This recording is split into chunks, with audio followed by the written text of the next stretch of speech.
All right, let's dive into Chinese New Year. We've got this great podcast episode we're using as our guide, and I'm excited to really get to the heart of it all. What makes it so special, the traditions that make it come alive, and how it's celebrated all over the world. Yeah, it's a fascinating topic for sure. Full of symbolism, cultural richness. So we always going to start with the basics. It's called Chinese New Year, but it's not like just based on the calendar we're used to, right? Right, it's the Lunar New Year, based on a traditional calendar aligned with the cycles of the moon. Ah. And that's why it shifts every year. Usually it falls between, let's say, late January and mid-February Okay. on our, Gregorian calendar. Okay, so that explains why it feels like it's always moving around. This year, the podcast says it falls on February 10th. February 10th, marking the start of the year. Bargain. Okay, now that sounds powerful. Can you tell us a bit more about these zodiac animals? Like, why do they even matter? So each year in this 12-year cycle Yeah.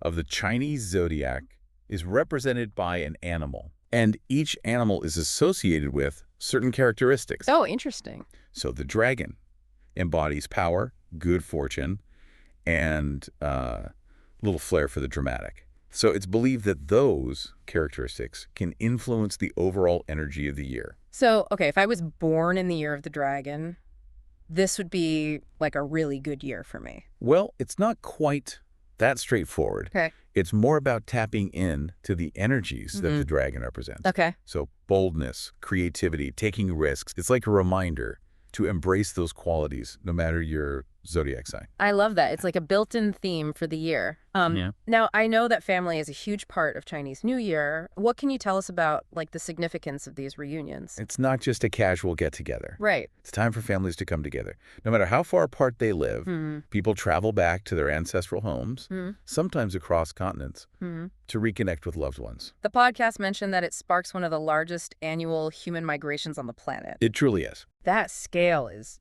incredible. It really highlights the deep-rooted cultural value placed on family ties and ancestral heritage. It's about reaffirming those bonds and celebrating the continuity of generations. So everyone is finally together after traveling all these long distances. Yes. What happens next? I'm picturing, like, a lot of food. You'd be right. The New Year's Eve dinner is a central element of the celebration. Okay. A feast laden with symbolism and tradition. Tell me more. It's not just about enjoying delicious dishes. Right. It's about inviting good fortune and abundance for the year ahead. Okay, now you have my attention. Tell me more about this symbolic feast. What kind of dishes are we talking about? Take the fish, for example. Serving a whole fish symbolizes abundance and prosperity for the coming year. And the Chinese word for fish sounds very similar to the word for surplus, which further emphasizes the connection to wealth and good fortune. So it's like eating your way to a prosperous year. Exactly. Are there any other dishes with special meaning? Absolutely. Dumplings, with their shape, resembling ancient Chinese ingots, represent wealth. Spring rolls, golden and filled with fresh ingredients, symbolize a bountiful harvest and prosperity.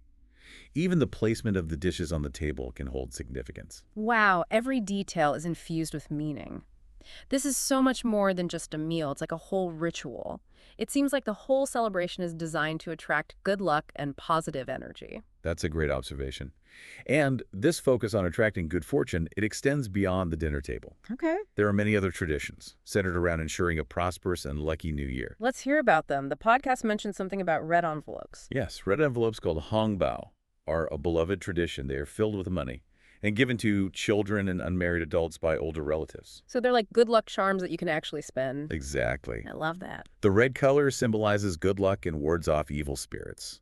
And the money inside is a gesture of sharing prosperity and wishing the recipient a fortunate year. It's such a tangible expression of, like, care and well-wishing. It is. What other traditions can you tell us about? Another important custom is cleaning the house before the new year arrives. This isn't just about, tidying up for guests. Right. It's a symbolic act of sweeping away any bad luck or misfortune from the previous year. Oh, I like that. It's like a physical and spiritual cleansing, making space for new beginnings. Exactly. Letting go of the old and embracing the fresh possibilities that the new year holds. But it's not all about quiet reflection and cleaning. Chinese New Year is also known for its vibrant and boisterous celebrations. Now we're talking. This is what I've been waiting for. Those lion and dragon dances, absolutely mesmerizing. What can you tell us about them? These dances are more than just a spectacle, although they certainly are visually stunning. They're Yes. performed to bring good luck and ward off evil spirits, with the lion representing courage and strength, and the dragon symbolizing power and good fortune. Those elaborate costumes and energetic movements must be incredible to see in person. It's a true feast for the senses. The vibrant colors, the rhythmic drumming, the acrobatic skill of the performers. And then, of course, there are the fireworks. Ah, yes. There wouldn't be Chinese New Year without them. It's not just a pretty light show, is it? Not at all. In Chinese tradition, the loud noise and bright lights of fireworks are believed to scare away evil spirits, cleansing the air for the new year. So it's another way of ensuring a positive and fortunate start.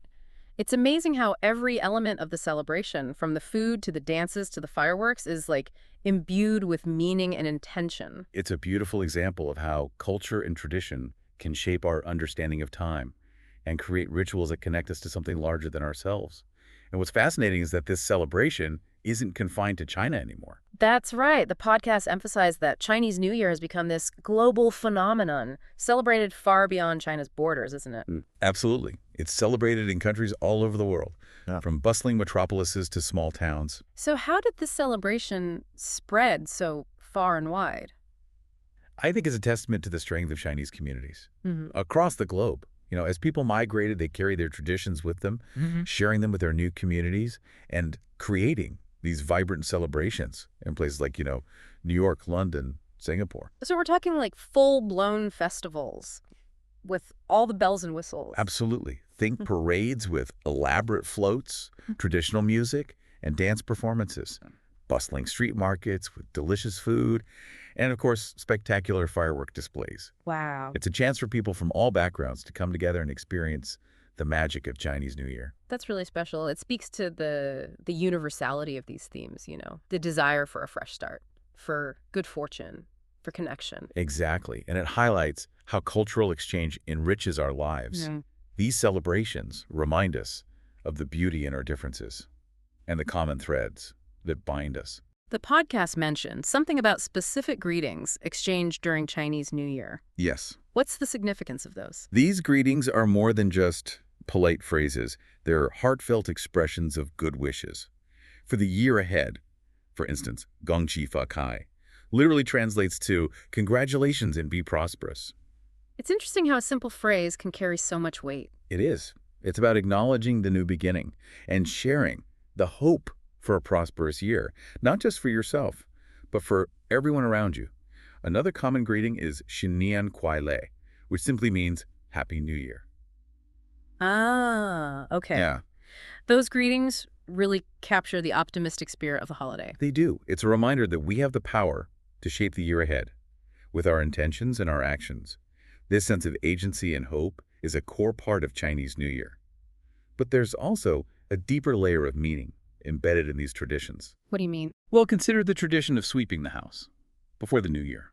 On the surface, it's about cleanliness, welcoming guests, but on a symbolic level, it represents the cleansing of negative energy and making space for positive change. So it's not just about physical cleaning, but like a mental and spiritual cleansing as well. Precisely. It's about letting go of past regrets, grudges, or anything that might be holding you back, and creating a clean slate for the new year. This concept of renewal and self-improvement is woven throughout the celebration. I'm starting to see how deeply these traditions are connected to core values and philosophies. It's fascinating, isn't it? Yeah. For example, the emphasis on family reunions during Chinese New Year. It isn't just about having a good time. Right. It's about honoring ancestral roots and reaffirming the importance of those bonds as a source of strength and support. These connections are seen as essential for navigating the challenges and celebrating the joys of life. It's so much more than just a holiday.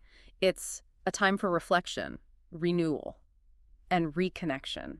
And it reminds us that these themes are universal. Every culture has its own ways of marking new beginnings and celebrating the things that matter most.